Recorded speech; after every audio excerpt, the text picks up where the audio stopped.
Hey everybody, Roger here, and I want to talk to you today about why savings exist, why we can go in with confidence to a commercial business or an industrial business and expect to be able to save them money and expect to be able to make money. Does it happen 100% of the time? No. Anybody that tells you that something happens 100% of the time is not being honest or realistic. It's just not the way life works. But a lot of the time it does, and it happens enough that we're pretty pleased with the results. So we go in to a manufacturer, to a healthcare facility, or any commercial enterprise with an expectation we're going to be able to save, number one. And our proposition is, if we can't save, we don't charge anything. We just split whatever we save for you, whatever money we get back for you, right down the middle for 60 months going forward. If we don't put money in your pocket, you don't owe us a dime. So, hey, guess what? You're already paying our invoice. You're just paying it to someone else right now. That's our proposition. Now, why do we have that expectation we're going to be able to save? Is it because we're so smart and we're so great? No. It is because the dynamic that exists within companies with people who are managing expenses that are paid a salary. That is the key. We are incentivized to push and make things happen. People within a company, and I've been one of them, so I completely understand. People working inside a company are not incentivized to make things happen. They're normally incentivized to rationalize the status quo. They're incentivized to explain why things are the way they are. They're very sensitive to the interpersonal interdynamic within the company, so they don't want to step on anybody's toes. They don't want to counter what somebody else might have said was the right thing to do years ago. And therein lies a lot of the opportunities that we find.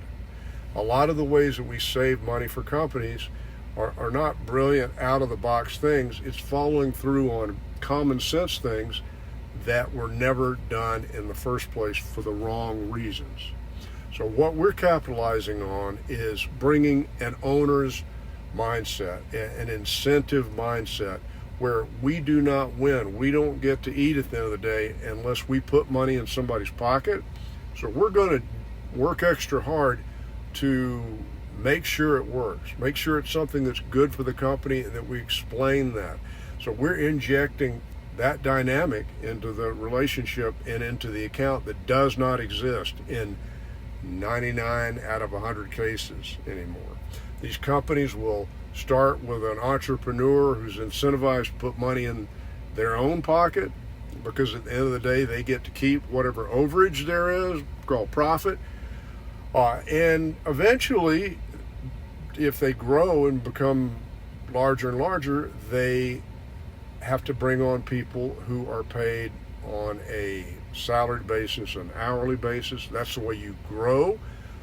Certainly not paying everybody a percentage of your operation. That's how you grow as an entrepreneur, by paying people a salary, a fixed amount that you can count on as you grow. But the other side of that sword is, as you grow and you bring on that bureaucracy, there's a tendency to keep things the way they are. And so they explain within this bureaucracy. Here again, I've been part of one, and I understand that pressure. You're incentivized in a bureaucracy like that to keep things the way they are, to explain away new things that involve risk or risk to you.